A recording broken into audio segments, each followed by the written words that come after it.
नमस्कार मु सुप्रिया चली रथयात्रा एवं रथयात्रार अनेक गुड़िए दिग को लेकर जो चर्चा आलोचना होची प्रभुंकर रथ टणा किपरि हैला कालिया ठाकुरंकर नंदीघोष कहीं प्रथम दिन टणा होई पारिलानी विधि रक्षा लगी केवल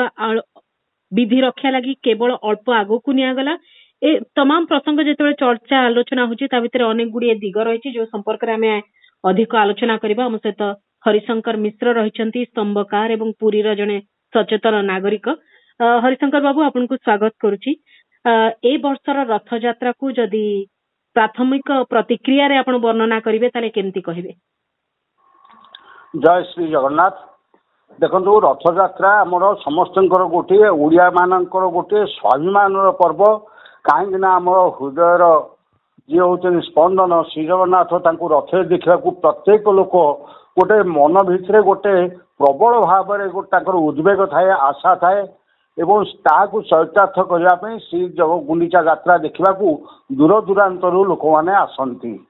आगे रास्ता नथिला गाड़ी घोड़ा सुविधा नथिला बर्तमान रास्ता सुविधा है गाड़ी घोड़ा सुविधा है पुरी सहर से यथेष्ट विद्युत शक्ति नथिला बर्तमान विद्युत शक्ति यथेष्ट अधिक अच्छी एवं रही होटेल संख्या प्रबल अच्छी तेणु प्रत्येक श्रेणी लोक माने आसंती को माने होटेल रही दर्शन करने आसत को माने शरदा बाले गड़िकी शरदा बाले राति कटे जगन्नाथ को देखापी आसती लोकंर भावावेग को आम केवेले रोकीपर ना तेणु निश्चित भाव में श्रीगुंडीचारे बहुत लोक आसवे एवं क्रमे क्रमे से लोक बढ़ यहीटा जो आमर लोक मानकर गोटे मन भितर आसूची आम जा श्रीगुंडीचा रथयात्रा देखा ताकू जी परिचालना कर राज्य सरकार बा जिला प्रशासन से ता पूर्व निश्चित भाव निजक प्रस्तुत करने कथा जे एतिक लोक आसवे आम से निरापद रहणी बा निरापद दर्शन बा निर्विशेष निर्विरोध दर्शन केमती कर निश्चित भाव प्रशासन दायित्व कारण प्रशासन प्रत्येक लोकों पाखे उत्तरदायी किंतु दुखद प्रतापर विषय चलित रथयात्रा प्रशासन श्रीमंदिर प्रशासन एवं राज्य सरकार बोध साधारण लोक कथा बुझा अवस्था नथिले शुणा जो आपणकर रथ नंदीघोष रथ जो डेरी हवार एकमात्र कारण हूँ कड़न भितर एत गहली है से गहली की कहीं कंट्रोल कर ना बारंबार पुलिस माने कड़न सफा कर ठीक पर मुहूर्त से भिड़ होता है द्विस्तरीय जोड़े कड़न था गोटे इनर कड़न गोटे आउटर कड़न आउटर कड़न दे इनर कड़न दे जो माने भीतर को आसुता से रथयात्रा निश्चित भाव में एथर व्यतिक्रम हो एते लोक संख्या को मैनेज करने जिला प्रशासन एवं पुलिस प्रशासन जे संपूर्ण विफल होती यहाँ जल जल दिशुची किंतु लोकंकर प्रतिक्रिया जेहेतु से एकमात्र लक्ष्य हूँ कालिया को रथ में दर्शन से प्रत्येक प्रकार कष्ट को भूली जाती। गत काली आमर 780 जन लोक असुस्थ होगी डाक्तखाना को जाइछंती काली आमर विभिन्न प्रकार विशृंखला सृष्टि होती किंतु दुखदायक एवं बहुत परितापर विषय राज्य सरकार जो लोक प्रतिनिधि से लोक प्रति सहानुभूति संपन्न न हो जो भाई दायित्वहीन विवृत्ति देले सेटा बर लोक बेस कष्ट देती सबू कालियार इच्छा करके जो आत्म प्रवंचना चली सबुठ दुखदायक होती गोटे जिन कहीदेक चाहूँगी जे रथ गड़िला ना रथ 1992 मसीहा बाहुड़ा यात्रा रथ मत गोटे इंच गड़ी नाला से सेवायत मानकर आचरण एत कष्ट थिला जे से आदौ सहयोग करनते तत्कालीन जिलापाल जो कहले जे जदि तेज पहंडी आरंभ न कर लोकों हाथ को शासन देदेवी सागे सागे पहंडी आरंभ कले किंतु डेरी हो जाता सूर्यास्त हो फल रथ गड़िला ना कि जो विधि रक्षा रथ को टिके गड़ेदवा ये मत आज्ञा आपण माध्यम सारा ओडिशावासी को जनइवाक चाहूँगी रथयात्रा जब किसी व्यतिक्रम है तार कौन परामर्शदाता होती मुख्यमंत्री राज्यपाल ना शंकराचार्य मुख्य प्रशासक मुख्यमंत्री परामर्श ने बोली आज बाहर खबर कागज आम जहाँ देखु से आमको बेसी मर्माहत कड़न भितर जो मैंने सबू थिले सबू शासक दल लोक ये गोटे कथा मुझे कहि आज्ञा ता गोटे गाँवली ढग जे जड़े खाइब खड़ा जड़े खाइब कुकुड़ा जमतीका जो माने शासक दल रोचंती से माने जमी सबुतक उपभोग करेंगे आ जो माने शासन तंत्र नहांती से माने किछि करिबे ना आसीबेनी एई जो आमे सब आम यही जो चिंताधारा रहा कड़न को जो भाव माने लोक भितर अनेक लोक रहीगले से समस्त निश्चित भाव में बर्तमान शासन कर शासन दल मंत्री एमएलए सबू निज लोक एपरिक जिला आम राज्य बाहर मंत्री एमएलए को गाड़ी पास दिगला से आम ओडिशा शासन तंत्र संपर्क अनभिज्ञ से अनेक भीड़ सृष्टि कर कारण हेले किंतु ताकू जदि आमर बहुत संख्यक पुलिस आसी एवं जदि स्थानीय पुलिस सहयोग सुचारू रूपे कार्य करा ताहले निश्चित भाव लोक मैंने किसी ना कि ग्रामी भाव कमी जाता कि लोक मैंने निश्चित भाव जो मैंने काली आसी आज रथ टणा हो पारानी कि लोक रही आज रथ टणा है मनोभाव पूर्ण है किंतु मन ग्रामी केबे कमिव ना ये जो अव्यवस्था है ये अव्यवस्था संपूर्ण जिला प्रशासन पुलिस प्रशासन और सीमांत प्रशासन दायी। आज्ञा हरिशंकर बाबू गोटे कथा पूरा स्पष्ट एथिरे केही भी दुईमत प्रकाश करिवे नाही केवल सरकारी पक्ष छड़ा जे कॉर्डन पास एवं वीवीआईपी दर्शन रो जो स्वतंत्र व्यवस्था है गहली रे ए दुईटी अन्य मानक पई समस्या हेइची ए जो कथा दुईटी रहिची एथिरे परिवर्तन काहे की आसी पारु नाही जी क्षमता रे आसिला से क्षमता को प्रभु को आगे देखैबार आवश्यकता कोन पडुची।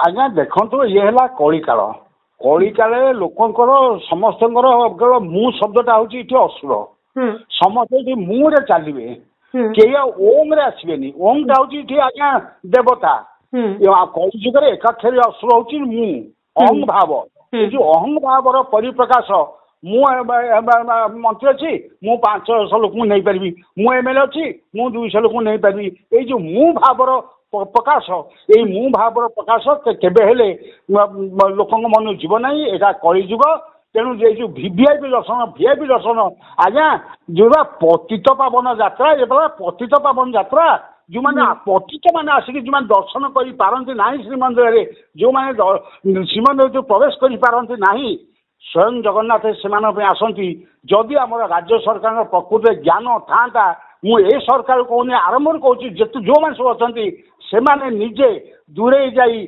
साधारण जनता निर्विरोध दर्शन में समस्त सुविधा करते ताले सी निश्चित भाव में प्रशंसार योग्य हमें किंतु से माने निजर जो मुहूर्तर प्रकाश कर जहाँफल अन्य अवहेलित होती समग्र प्रशासन से सुख स्वाच्छंद्य व्यस्त रोचे अनेक माने असुविधार मूल कारण अनुभव करने कथा ये यात्रा जो मान यात्रा होती दर्शन करूँ आम दूर रही आम प्रशासन मध्यम आम नियंत्रण करने से भूली जाऊँच निजक संस्कृत करदे फल ये भाव व्यतिक्रम होची। आज्ञा हरिशंकर बाबू थिला जे मुख्य प्रशासक जी सीए एवं आईन मंत्री उभयंकर जो प्रतिक्रिया रहुची विभिन्न प्रसंग परे से मोदक चोरी प्रसंग हो बा अव्यवस्था रथयात्रा परिचालना अव्यवस्था प्रसंग ता पर जो प्रतिक्रिया रही से प्रतिक्रिया गुड़ी को अधिक चिंताजनक नुहे कि निश्चित भाव आत्मप्रवचना केवल आत्मप्रवंचना आत्मरक्षा ये जो सब कालियार इच्छा जो कहुच्छी यहाँ जदि सब कालियार इच्छा तुम कहीं रोच तुम कहीं आस सब कालियार इच्छा जड़े मुख्य प्रशासक काली देखो गोटे छोट उदाहरण देवी काली मुख्य प्रशासक रथपुर चारि थर जाइछन्ति काहेकि ना अनधिकृत व्यक्ति मैंने ताहिते प्रवेश करिए माने आमे अच्छा मुख्य प्रशासक तुम समन्वय बैठक कर तुम सेवक मान तागिद कर तुम जदि से जो मैंने अनधिकृत लोक तांकु जदि चपरासी माध्यम बाहर कर तुम गारिमा रही था तुम कौन कल रथपुर जाकि आनिल तुम गारिमाटा बढ़ेगल तुम निज गारिमाटा कमेदेल मुख्य प्रशासक जदि रथपुर जाकि अनधिकृत व्यक्ति को आनी था से निजर गारिमा दृश्य सब समस्त देखी ନିଜର ଗାରିମା କ୍ଷୁଣ୍ଣ କରିଛନ୍ତି ଏବଂ ଅପର ପକ୍ଷରେ ସେ ଅନଧିକୃତ ବ୍ୟକ୍ତିଙ୍କର ଗାରିମାଟା ବଢେଇ ଦେଇଛନ୍ତି। କାରଣ ସେମାନଙ୍କ ପାଖକୁ ମୁଖ୍ୟ ପ୍ରଶାସକ ଯାଇଥିଲେ, ମୁଖ୍ୟ ପ୍ରଶାସକ ପାଖକୁ ସିଏ ଯାଇନଥିଲେ। ଏଇ କଥା ଚିନ୍ତା କରିବା ଥିଲା। ଏବଂ ତା ପୂର୍ବରୁ ଯେତେବେଳେ ସବୁ ନିଜକୁ ଦିଆଯାଇଥିଲା ଯେ ତମେ ଏଇଆ ତାଗିଦ କରାଯାଇଥିଲା ବୋଲି ମୁଖ୍ୟ ପ୍ରଶାସକଙ୍କର ପୂର୍ବୋକ୍ତ ଭାଷଣକୁ ଆମେ ଯଦି ଜାଣିବା ତାହେଲେ ନିଶ୍ଚିତ ଭାବେ ତା ଗୋଟେ ସାଲିସି ଥିଲା ଏବଂ ତା ଭିତରେ କୌଣସି କଠୋରତା ନଥିଲା, ବରଂ ତା ଭିତରେ ଖୋସାମତି ଥିଲା। ଏଇଟା ସ୍ପଷ୍ଟ ହଉଛି। ଆଜ୍ଞା ହରିଶଙ୍କର ବାବୁ, ଗୋଟିଏ ଚର୍ଚ୍ଚା ହେଲା ଯେ ବଳଭଦ୍ରଙ୍କର ଟାହିଆ ମୁଖ୍ୟମନ୍ତ୍ରୀଙ୍କ ଘର ପର୍ଯ୍ୟନ୍ତ ପହଞ୍ଚା ଯାଇଛି। ଏତେ ଅବ୍ୟବସ୍ଥା ଯେତେବେଳେ ସମସ୍ତଙ୍କ ମନରେ ଗୋଟେ କ୍ଷୋଭ ରହିଛି ଯେ ପ୍ରଭୁଙ୍କ ରଥ ବିଲକୁଲ ଗଡିଲା ନାହିଁ, ଯାହା ଗଡାଗଲା ତାକୁ ଜୋର ଜବରଦସ୍ତି ବିଧି ରଖିବା ପାଇଁ କିଛି କରାଗଲା, ତା ମଧ୍ୟ ଉଚିତ ସମୟରେ ହେଲାନି, ସନ୍ଧ୍ୟାର ବହୁତ ବିଳମ୍ବିତ ସମୟରେ ହେଲା। ଏ ସବୁ ପରେ ମଧ୍ୟ ଏ କଥାକୁ ଗୁରୁତ୍ୱ ଦେଇ ତାଙ୍କ ଘରକୁ ଟାହିଆ ପହଞ୍ଚା ଯିବା ଭଳି ଏକ କଥା ଯେତେବେଳେ ସାମ୍ନାକୁ ଆସୁଛି, ତାକୁ ଆପଣ କେମିତି ଦେଖୁଛନ୍ତି? କାହିଁକି ଏମିତି ଦରକାର ପଡୁଛି ଯେ ପ୍ରଭୁଙ୍କର ଟାହିଆଟା ଆଗେ ନେଇକରି ମୁଖ୍ୟମନ୍ତ୍ରୀଙ୍କ ଘରେ ଦେଇକି ଆସନ୍ତୁ? ଏଇଭଳିଆ ଚିତ୍ର କାହିଁକି ଆସୁଛି ବା ଏଇଭଳି ଚର୍ଚ୍ଚା କାହିଁକି ଆଇଲା? ଆପଣ, ମୁଁ ଏବଂ ଓଡ଼ିଶା ଜନସାଧାରଣ, ଭାରତର ଲୋକ, ଭାରତ ବାହାରେ ଥିବା ଯେଉଁ ଲୋକମାନେ ଦୂରଦର୍ଶନରେ ଦେଖୁଥିବେ, ସେମାନେ ଦେଖିଥିବେ ଯେ ପ୍ରତ୍ୟେକ ନେତା ମନ୍ତ୍ରୀଙ୍କ ବେକରେ ଗୋଟେ ଗୋଟେ ଖଣ୍ଡୁଆ ପଡିଥିଲା। ଆଜ୍ଞା। ସେ ଖଣ୍ଡୁଆ ଗୁଡାକ କଣ ସିଏ କିଣିକି ଆଣିଥିଲେ? ତାକୁ ଦେଇଥିଲା କିଏ? ଇଏ ହଉଛି କେବଳ ଖୋସାମତିର ମାଧ୍ୟମ। ମୁଁ ଆପଣଙ୍କୁ ଆଉ ଗୋଟେ ଜିନିଷ ମଧ୍ୟ ଏଠି ସ୍ମରଣ କରାଇଦେବି। ଆମେ ଟିକେ ପୂର୍ବକୁ ଗଲେ ଜାଣିବା ଯେ ଅରବିନ୍ଦ ପାଢୀ ନିଜେ କହିଥିଲେ ଯେ ଟାହିଆ ଅକ୍ଷତ ରହିବ, ରଥର ଗୁଣ୍ଡିଚା ଘରେ ପହଞ୍ଚିବା ପର୍ଯ୍ୟନ୍ତ ଟାହିଆ ଅକ୍ଷତ ରହିବ। ଟାହିଆର କୌଣସି ଫୁଲ କେହି ଛିଣ୍ଡେଇ ପାରିବେ ନାହିଁ। ଟାହିଆଟାକୁ ଯିଏ ବିବର୍ଣ୍ଣ ବା ବିକଳାଙ୍ଗ କରିବ ତାପରେ ଦୃଢ କାର୍ଯ୍ୟାନୁଷ୍ଠାନ ଗ୍ରହଣ କରାଯିବ। ତାଙ୍କର ବୋଧହୁଏ ଉଦ୍ଦେଶ୍ୟ ଥିଲା ଟାହିଆଟି ଅକ୍ଷୁର୍ଣ୍ଣ ରହୁ ଏବଂ ମୁଁ ଅକ୍ଷୁର୍ଣ୍ଣ ଟାହିଆକୁ ନେଇକରି ମାନ୍ୟବର ମୁଖ୍ୟମନ୍ତ୍ରୀଙ୍କୁ ଦେବି। ବୋଧହୁଏ ସେ ବଳଭଦ୍ରଙ୍କର ଦେବତ୍ୱକୁ ବୋଧେ ସ୍ୱୀକାର ନ କରିକିରି ମୁଖ୍ୟମନ୍ତ୍ରୀଙ୍କର ଗୁରୁତ୍ୱକୁ ସେ ବେଶୀ ଗୁରୁତ୍ୱ ଦେବା ଫଳରେ ନିଶ୍ଚିତ ଭାବରେ ଏଭଳି ଏକ ଅଭାବନୀୟ ଘଟଣା ଘଟିଛି। ଆଉ ଯଦି ଟାହିଆ ଯାଇକରି ମାନ୍ୟବର ମୁଖ୍ୟମନ୍ତ୍ରୀଙ୍କ ଘରେ ପହଞ୍ଚିଲା, ତାହେଲେ ଦାରୁ ଯାଇକି ଦୀଘାରେ ପହଞ୍ଚିଲେ ଅସୁବିଧା କଣ ହେଲା? ଦାରୁରୁ ଦୀଘାରେ ପହଞ୍ଚିବାକୁ ଯୋଉ ମୁଖ୍ୟ ପ୍ରଶାସକ ତାକୁ ସୁରକ୍ଷା ଦେଲେ, ସେଇ ମୁଖ୍ୟ ପ୍ରଶାସକ ତ ନିଜେ ଟାହିଆ ନେଇକରି ମୁଖ୍ୟମନ୍ତ୍ରୀଙ୍କ ଦେଇଛନ୍ତି। ତେଣୁ ଇଏ ଆଜ୍ଞା ଟେଲିଚଲ ଏକା ପ୍ରଶାସକ ଗୋଟେ ସେବକ ଆଗରେ ମୁଣ୍ଡ ନୁଆଇମା ଆମେ ଅତୀତରେ ଦେଖିଥିଲୁ ଏବଂ ଏବେ ଦେଖିଲୁ ଯେ ପ୍ରଶାସକ ସେବକ ପାଖେ ମୁଣ୍ଡ ନୁଆଇମା। ତମ ପ୍ରଶାସନ ପଣିଆକୁ ଏଠାରେ କେତେ ଯେ ଗାରିମା କ୍ଷୁଣ୍ଣ କରିଛି, ଯଦି ତମେ ଲୋକଙ୍କର ମତ ନିଅନ୍ତ ତାହେଲେ ତମେ ଜାଣନ୍ତ ଯୋଉ ଟିପସ ଦସ୍ତଖତ କରି ତମେ ଆଜି ଓଡ଼ିଶାର ରାଜସ୍ୱ ନଉଛ, ସେ ରାଜସ୍ୱ ବି ତମେ କେତେ ହକଦାର। କାରଣ ପ୍ରଶାସନିକ ଦକ୍ଷତା ପାଇଁ ତମକୁ ସେତିକି ଟଙ୍କା ଦିଆଯାଉଛି ଦରମା ଏବଂ ପ୍ରତ୍ୟେକ ପ୍ରକାର ଆନୁଷଙ୍ଗିକ ସୁବିଧା ସୁଯୋଗ ଦିଆଯାଉଛି। କିନ୍ତୁ ତମେ ଲୋକଙ୍କ ପାଇଁ କଣ କରୁଛ? ତମେ ନିଜର ଆତ୍ମନିରୀକ୍ଷଣ କର। କିନ୍ତୁ ସେମାନେ କରିବେ ନାହିଁ, କାରଣ ସେମାନେ ନିଜକୁ ଲୋକଙ୍କ ଠାରୁ ବହୁ ଉର୍ଦ୍ଧ୍ୱ ଭାବନ୍ତି ଏବଂ ସେମାନଙ୍କ ରକ୍ଷା କବଚ ସେ ଜାଣନ୍ତି ଆମର ମୁଖ୍ୟମନ୍ତ୍ରୀ ହେଉଛନ୍ତି ବା ମାନ୍ୟବର ମନ୍ତ୍ରୀ ହେଉଛନ୍ତି ରକ୍ଷା କବଚ। ଏଇଠି ଗୋଟେ ଜିନିଷ କଥା କହୁଛି, ସୂର୍ଯ୍ୟାସ୍ତ ପରେ ରଥ ଟଣା ଯିବ ନାହିଁ ବୋଲି ଆବହମାନଙ୍କର ବିଧି ରହିଛି ଏବଂ ପଞ୍ଚିକାରେ ସୂର୍ଯ୍ୟାସ୍ତ ସମୟ ଲେଖା ହେଇଯାଇଛି। ସମସ୍ତଙ୍କ ହାତରେ ଘଣ୍ଟା ଅଛି। ତାହେଲେ ସୂର୍ଯ୍ୟାସ୍ତ ସମୟ ପରେ ଆମେ କେବେ ଦେଖିନୁ ରଥ ଚାଲିବା? କେବଳ ଜଣେ ଅହଙ୍କାରୀ ଅଧିକାରୀ ପୂର୍ବରୁ ଆଲୁଅ ଲଗେଇକି ଚଲେଇଥିଲେ ବୋଲି ସେ କେତେ ଅପନିନ୍ଦିତ ହେଇଥିଲେ, କେତେ ଅପଦସ୍ଥ ହେଇଥିଲେ ତାହା ମଧ୍ୟ ଆମେ ଦେଖିଛୁ। କିନ୍ତୁ କାଲି 7:45 ନନ୍ଦିଘୋଷ ରଥ ବିଧି ରକ୍ଷା କରିବା ପାଇଁ ଟିକେ ଗଡ଼ିଲା। ଆଜ୍ଞା କୋଉଠି ଲେଖା ହେଇଛି ଯେ ନନ୍ଦିଘୋଷ ରଥ ଯଦି ଟିକେ ନ ଗଡ଼ିବ ତାହେଲେ ବିରାଟ ବଡ ଅସୁବିଧା ହେଇଯିବ, ବିରାଟ ବଡ ଧାର୍ମିକ ସଙ୍କଟ ଯୋଉ କୋଉ ବହିରେ ଲେଖା ହେଇଛି? ସେଇ ପରାମର୍ଶ ଯିଏ ଦେଲା ସେ କୌଣସି ଧର୍ମଗ୍ରନ୍ଥ ଆଧାରରେ ତ ଦେଇଥିବ। ଏଇଟା ଧାର୍ମିକ ଯାତ୍ରା, ଏଇଟା ତ କୌଣସି ବ୍ୟବସାୟିକ ଯାତ୍ରା ନୁହଁ। କୋଉ ଧର୍ମଗ୍ରନ୍ଥ ଲେଖା ହେଇଛି ଯେ ଆଜି ଯଦି ରଥ ଟିକେ ନ ଗଡ଼ିବ ତାହେଲେ ରଥଯାତ୍ରା ସମ୍ପୂର୍ଣ୍ଣ ଅସମ୍ପୂର୍ଣ୍ଣ ରହିଯିବ? ଏଇଟା ସେ ପଢିଛନ୍ତି କି? ଜଗତଗୁରୁ ଶଙ୍କରାଚାର୍ଯ୍ୟ ଯୋଉ ପୁରୀରେ ଥିଲେ, ତମେ ତାଙ୍କୁ ଟିକେ ପଚାରିଥାନ୍ତ ତାହେଲେ ତମ ଗାରିମାଟା ବଢିଥାନ୍ତା। ସୁପ୍ରିମକୋର୍ଟ ଯେତେବେଳେ କହୁଛି ଯେ ଧାର୍ମିକ କଥା ପ୍ରତ୍ୟେକ କଥା ଜଗତଗୁରୁ ଶଙ୍କରାଚାର୍ଯ୍ୟ ହେଉଛନ୍ତି ପରାମର୍ଶଦାତା, ତମେ ତାକୁ ଏଡେଇ ଯାଉଛ। କିନ୍ତୁ ଲୋକ ବୁଝିନାହାନ୍ତି ବୋଲି ହୁଏତ କୋର୍ଟକୁ ଯାଉନାହାନ୍ତି।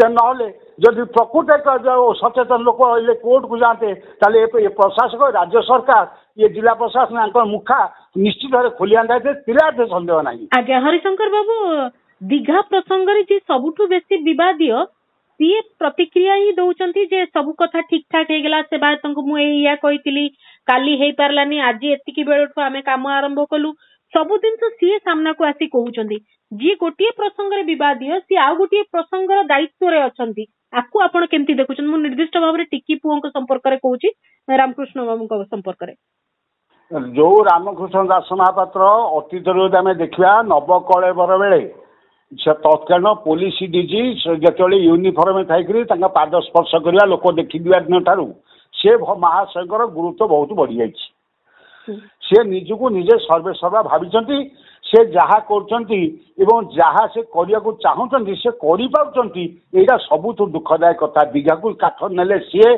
स्वीकार कले सी अस्वीकार कले सी निलंबित करागला रविवार दिन ऑफिस कार्यालय बंद भाया तुमको रविवार ऑफिस के आसबनी बोली निर्देश निषेधादेश देला भाया जो सस्पेंड करागला ताहा मूल्यहीन ठीक स्नान पूर्णन से पहुंचले स्नान पूर्णन अणसेवक मैंने श्रीजी को स्पर्श कर सत्वे 100 वर्ष भितर ये स्नान यात्रा है से विवृत्ति देले कहीं ये परस्पर रक्षा कवच ये मिली भगत जो आप मिली भगत जो शब्दटा यहाँ संपूर्ण रूपे श्रीमंदिर मुख्य प्रशासक एवं रामकृष्ण दास महापात्र चली दुर्भाग्य को कि सौभाग्य दुर्भाग्य हूँ राज्यवासी दुर्भाग्य आ रामकृष्ण महापात्र सौभाग्य जे सी होती दईता सेवक निजोगर संपादक तेणु तेणु से मिली भगत जो चली तार ये हूँ फल तेणु से सब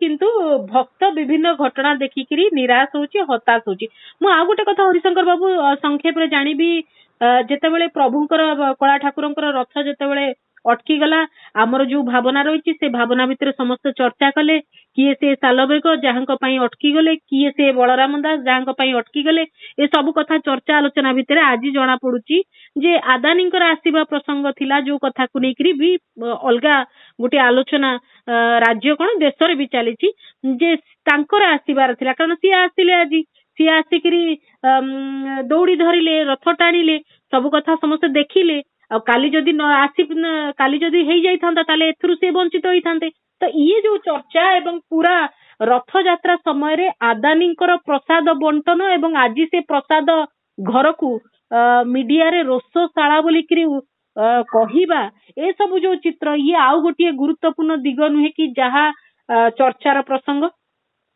बलराम दास भक्त सालवेग भक्ति रजुरे जगन्नाथ प्रति आकर्षित होते बर्तमान आदानी टंकार रजुरे प्रशासन को आकर्षित कर समस्ते जानती बर्तमान पूरी आदानीमय चारिआडे आदानी पोस्टर मराई चारिआडे प्रसाद सेवन प्रसाद अर्थ कौन कौन देवों पाखे समर्पित पदार्थ हूँ प्रसाद ताले आदानी प्रसादम चारिआडे खाता कागज आज्ञा गाड़ी जो देखो आदानी प्रसादम मराई सी पंजे इस्कन वाला हरे कृष्ण कहते बर्तमान पूरी जगन्नाथमय न होगी हरे कृष्णमय हो आदानी प्रसाद को समस्त पाखे माने आलोचना चलती आदानी आउ गोटे कथा जो आप कहले आदानी आसिले रथ टाणिले एवं से सबू पूर्व प्रयोजित जदि से काली रथ टणाटा हुए तो मिली जहाँ कहली मिली भगत से कथा स्वयं परम जानती किंतु बर्तमान लोकों पाखे हाथ खली पत्र धरिकी भिखारी कर जो आदानी से आदानी आम प्रशासन जो भाव नतमस्तक होगा सेटा ओडिशावासी निश्चय स्वाभिमान प्रति आँच आसी ओडिशावासी यदि प्रकृत न कर्तृपक्ष कथा भावना आम धाड़ी ठिया खाइबुनि जो मैंने कहते से अवस्था को अणाई ओडिया जाति की यहाँ ओडिया अस्मिता को संपूर्ण रूपे पदाघात कर खाली होते व्यापक टंका मुझा कहली अर्थर रजुरे से बांधी देती आप जहाँ कहते शत प्रतिशत सत्य एवं रोषशाला आसंता काली श्री जगन्नाथ रोषशाला सामान कर जो भाव चली आप गोटे पैकेट दिखाई से पेटिस टमाटो सस संदेश जो दिखाई कौन प्रसादम से कौ ठाकुर पाखे भोग हुए किंतु से जो आखिरी आंगुठी गांजिकी पुलिस लोकों पाखे निजर ଦାନି ପଣିଆଟା ପ୍ରକାଶ କରୁଛି ତାହା କେବଳ ଜିଲ୍ଲା ପ୍ରଶାସନ ରାଜ୍ୟ ପ୍ରଶାସନ ଏବଂ ସୀମାନ୍ତ ପ୍ରଶାସନ ଯୋଗୁଁ ସମ୍ଭବ ହେଇଛି। ଏମାନେ ଉପରେ ଏଇଭଳି ଭାବରେ ଯଦି ଗୋଟେ ଶିଳ୍ପପତି ଆଜି ଆସିକି ପୁରୀକୁ ରଥଯାତ୍ରା କଣ୍ଟ୍ରୋଲ କରେ ତାହେଲେ ଆସନ୍ତାକାଲି ହୁଏତ ଶ୍ରୀ ଜଗନ୍ନାଥଙ୍କ ରଥଯାତ୍ରାକୁ ଆଦାନୀ ରଥଯାତ୍ରା ବୋଲି ନାମକରଣ ଯେ କରାନଯିବ ତା ସେଥିରେ ମଧ୍ୟ ମାନେ ଲୋକମାନେ ସେ କଥା ମଧ୍ୟ ଟୁପୁଲ ଟାପର କଥାବାର୍ତ୍ତା ହେଲେଣି। କିନ୍ତୁ ଆପଣ ଯୋଉ ଭକ୍ତ ସାଲବେଗ ବା ଦାସିଆ ବାଉରୀ ବା ଆପଣଙ୍କ ବଳରାମ ଦାସ ଏମାନଙ୍କ ପାଖରେ ଯୋଉ ଭକ୍ତି ଥିଲା ସେ ଅନ୍ତର୍ନିହିତ ଭକ୍ତି ବର୍ତ୍ତମାନ ରୂପାନ୍ତରିତ ହେଇଯାଇଛି ଟଙ୍କାରେ। ଅର୍ଥ ପାଖରେ ଇଏ ସମସ୍ତେ ବଶୀଭୂତ ହେଇଯାଇଛନ୍ତି, କ୍ଷମତା ପାଖରେ ଇଏ ସମସ୍ତେ ବଶୀଭୂତ ହେଇଯାଇଛନ୍ତି। ଏଇଟା ନିଶ୍ଚିତ ଭାବରେ ଆମେ ଯାହାକୁ ଗର୍ବଗଞ୍ଜନ ମାନେ ଗର୍ବଗଞ୍ଜନ ହରି ସେ ଗର୍ବଗଞ୍ଜନ ହରି ବିଚାର କରିବେ, ଆମେ କିଛି କରିପାରିବା ନାହିଁ। କାରଣ କଳି ଯୁଗରେ ଆସୁରିକ ଶକ୍ତି ବହୁତ ବଢେ ଏବଂ ଦେବତ୍ୱ କମିଯାଏ। ଆଜ୍ଞା, ମୁଁ ଆଉ ଗୋଟିଏ ଦୁଇଟି ପ୍ରଶ୍ନରେ ଶେଷ କରିବି। ଯାହା କୁହାଯାଉଛି ଯେ ବହୁତ ଲୋକ ତ ଆହତ ହେଇଛନ୍ତି, ଆମେ ଦେଖିଛୁ, ଦୃଶ୍ୟ ଆସିଛି, ଆମର ଚିହ୍ନା ପରିଚିତ ଲୋକ ମଧ୍ୟ ସୂଚନା ଦେଇଛନ୍ତି ଏସବୁ ହେଇଛି, କିନ୍ତୁ ମୃତ୍ୟୁର କଥା ସାମ୍ନାକୁ ଆସୁଛି। ସେ ସମ୍ପର୍କରେ ପୁରୀରେ କଣ ସୂଚନା ରହୁଛି? ଆପଣଙ୍କ ପର୍ଯ୍ୟନ୍ତ ସେମିତି କିଛି ଖବର ଆସିଛି କି? କିଛି ଲୋକଙ୍କୁ ଆଇସିୟୁ ରେ ଭର୍ତ୍ତି କରାଯାଇଥିଲା, ସେଇ ସମ୍ପର୍କରେ ଯୋଉ ସୂଚନା ଆସୁଛି ସେ ଆପଣ କଣ କହିବେ? ଅନେକ ଜିନିଷ ସରକାରୀ ସ୍ଥଳରେ ଚାପି ଦିଆଯାଏ।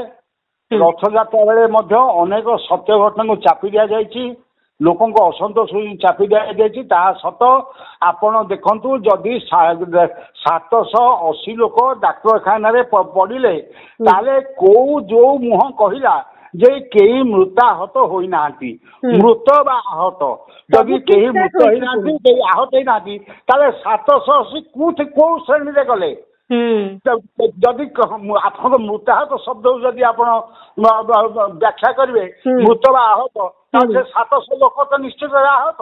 ତାଙ୍କର ପରବର୍ତ୍ତୀ ଅବସ୍ଥା ସହିତ ଆଇସିୟୁ ରହିବାଟା ସତ୍ୟ ଏବଂ ତା ଭିତରୁ ଜଣଙ୍କର ମୃତ୍ୟୁ ହେଇଥିବା କଥା ମଧ୍ୟ ଆମେ ଶୁଣିବାକୁ ପାଉଛୁ।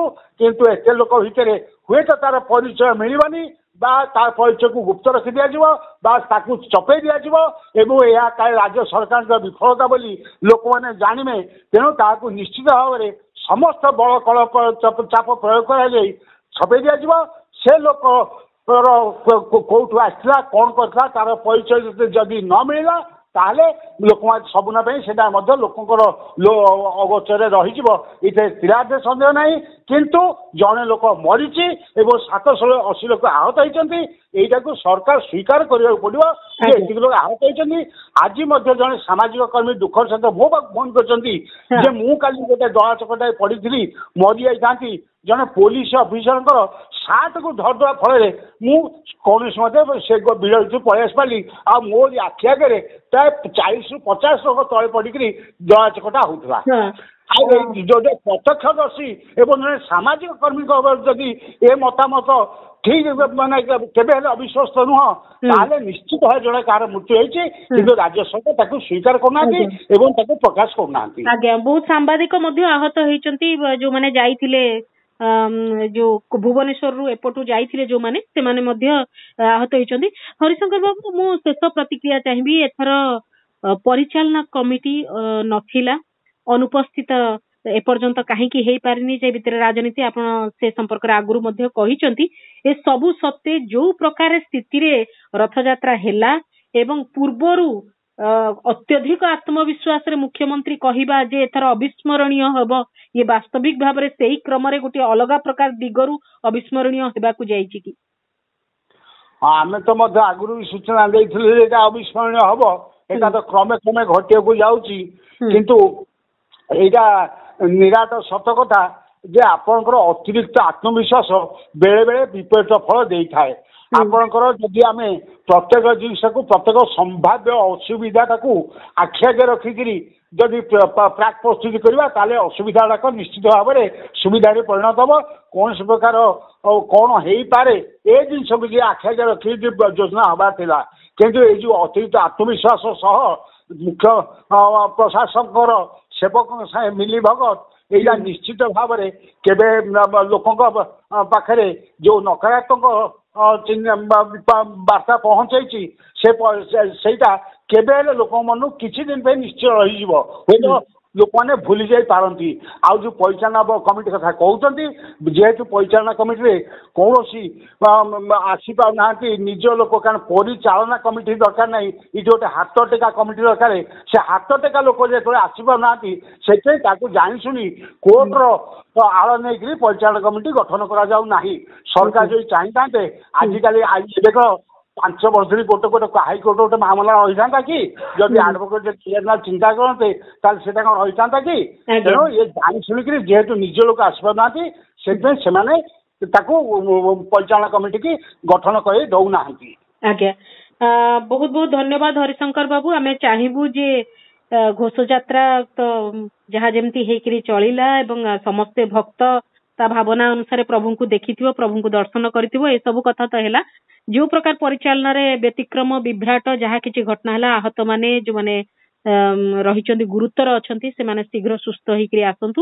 ଏବଂ ସବୁଠୁ ବଡ ପ୍ରସଙ୍ଗ ଆଉ ଯୋଉ କଥା ଗୁଡିକ ରହିଲା ନବଦିନାତ୍ମକ ଯାତ୍ରାର, ସିଏ କେମିତି ଶୃଙ୍ଖଳିତ ଆଉ ସୁରକ୍ଷିତ ଭାବରେ ହଉ ତା ଉପରେ ସମସ୍ତଙ୍କର ଦୃଷ୍ଟି ରହିବା ଦରକାର।